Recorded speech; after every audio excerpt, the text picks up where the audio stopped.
Question number 24 में दिया है ना, मिस्टर पी का दिया हुआ है 11,000 का 10% सरकारी प्रतिभूतियाँ दिया हुआ है, ठीक है। तो 11,000 का 10% निकाल देंगे। वैसे 36,000 का 10% कर मुक्त व्यापारिक प्रतिभूतियाँ हैं। पहला वाला में केंद्रीय सरकार था, सेंट्रल गवर्नमेंट का, ठीक है। इंग्लिश में देख लेते हैं, ज़्यादा अच्छा लगेगा। 3,600 रुपये जो है receive as a interest of tax free securities of public limited.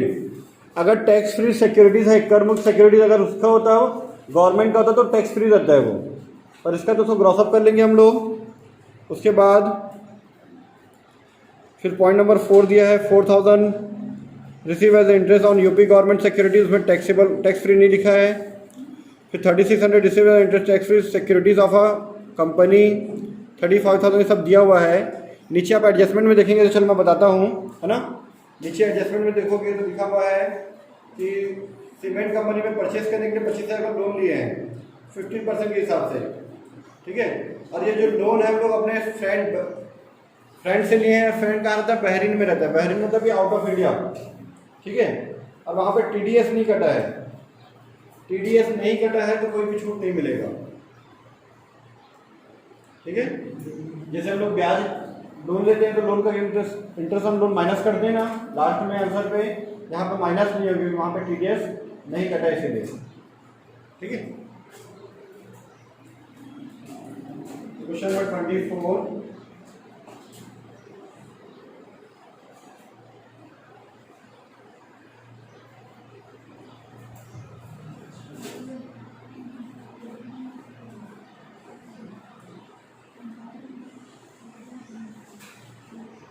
यहाँ पे हम लोगों से बोला है अन्य साधनों से आय शीर्षक में प्रतिभूतियों पर ब्याज की कर योग्य आय ज्ञात कीजिए। मतलब सिर्फ इंटरेस्ट वाला चीजें निकालना है, उसके अलावा कहीं गलती से फैमिली पेंशन या डायरेक्टर फीस अगर आ जाए तो उसकी एंट्री हम लोग यहाँ पे नहीं करेंगे। सिर्फ हमको इंटरेस्ट शो करना है यहाँ पे, कुछ नहीं, ठीक है। पॉइंट नंबर 1, इंटरेस्ट ऑन क्या दिया है? गवर्नमेंट सिक्योरिटीज ना, सेंट्रल गवर्नमेंट सिक्योरिटीज, कितना दिया? 11,000, इसका 10% 1,100 रुपये। पॉइंट नंबर 2, 36,000 का 10% दिया हुआ है। टैक्स फ्री डिवेंचर है ना, तो 36,000 का 10%, इसका 100 डिवाइड बाई 90, 4,000 रुपये आएगा। पॉइंट नंबर 3, इसमें ऐसा लिखा हुआ है इंटरेस्ट ऑन, ये लिखना ना, इंटरेस्ट ऑन करके लिखना, ठीक है। इंटरेस्ट ऑन, ठीक है। 3,600 हुई।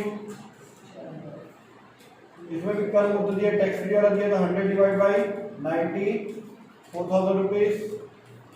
पॉइंट नंबर 4, यूपी गवर्नमेंट से आए 4,000 रुपये प्राप्त हुआ है, तो गवर्नमेंट वाला तो उसको क्रॉस अप नहीं करते, है ना।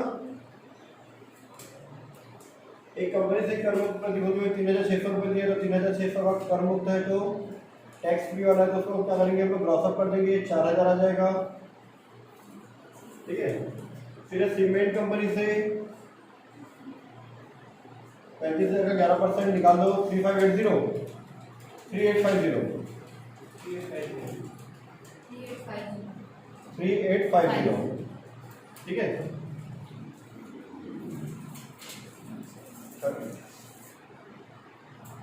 फिर उसके बाद एक मिनट है, थोड़ा सा मिस्टेक हुआ है, ठीक है। तो ये हमारा 30,000 है और ये 13.5% जाएगा 4050, है ना। वो पॉइंट नंबर 7 था, 35,000 का 11%, जो क्या आएगा 3,850, ठीक है। पॉइंट नंबर 7 का। आगे देखते हैं। इसके बाद उसके पापा से जो मिला हुआ 1 अप्रैल 2019 को 10,000 का, ठीक है, 10,000 का 15%, 1,500 रुपीज, ठीक है। फिर 9 नंबर, इंटरेस्ट ऑन, अच्छा ये अलग अलग है, देखो, ठीक है। सेविंग एक वो है हमारे पास, सेविंग सर्टिफिकेट है ना, ठीक है। उसमें हम लोग 10,000 रुपये डिपॉजिट कर दिए, 1,100 रुपये के हिसाब से उसमें कंपाउंड इंटरेस्ट मिलेगा 6 साल बाद, ठीक है। 6 साल बाद मिलेगा।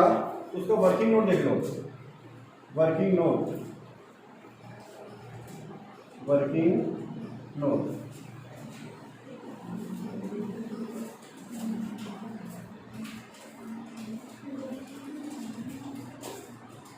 Interest on saving certificate,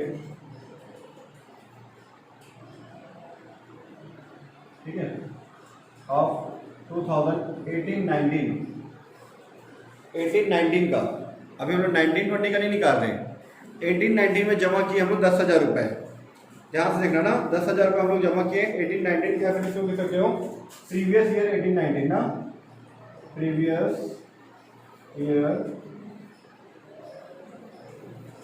2018-19।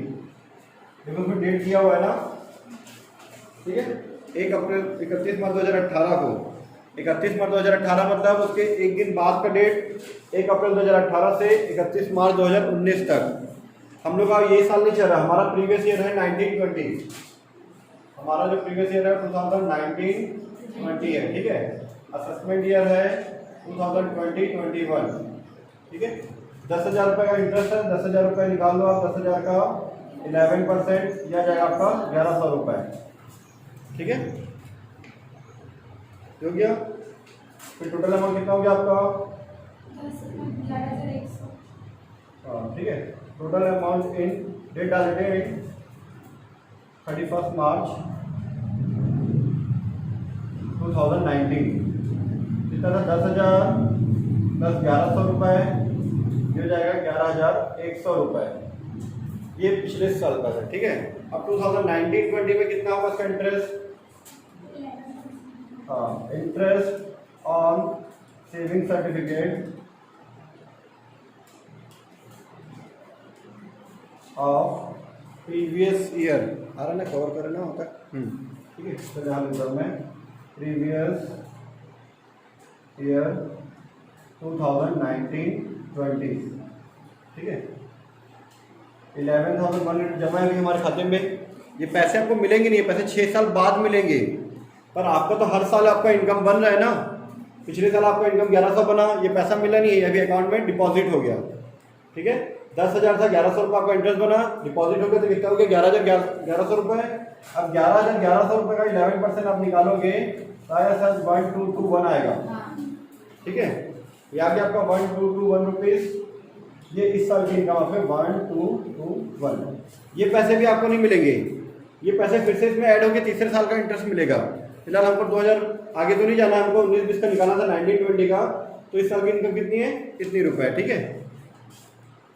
ये ऐड कर दो, आपका ग्रॉस इंटरेस्ट कितना है वो देख लेते हैं, ग्रॉस इंटरेस्ट, ठीक है। फिर इसमें कुछ कलेक्शन चार्जेस वगैरह माइनस करेंगे, ठीक है।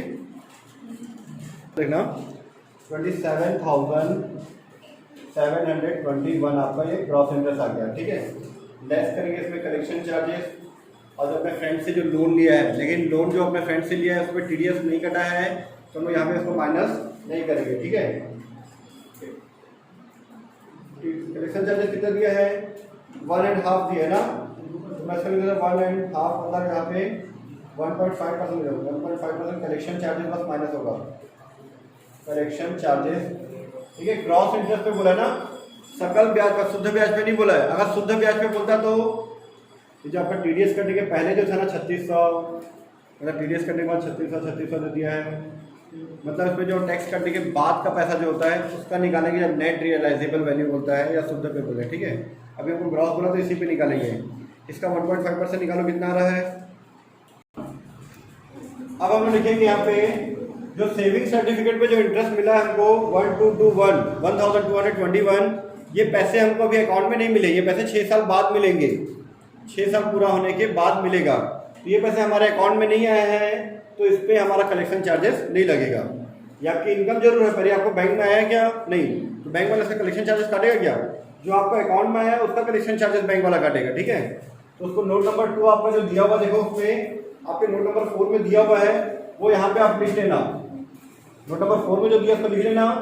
फिर नोट नंबर 3 में लिखना बैंक द्वारा वसूल राशि, बैंक द्वारा वसूल राशि, ठीक है, कितना है 1100 4,000 रुपीज़, 4,000 रुपीज़, फिर से 4,000 रुपीज़, 4050 प्लस 3850 प्लस 1500, यह आ जाएगा आपका 26,500 है ना। फिर पॉइंट नंबर 4, ठीक है, इंग्लिश में लिखा है collection amount of bye banks है ना, ठीक है।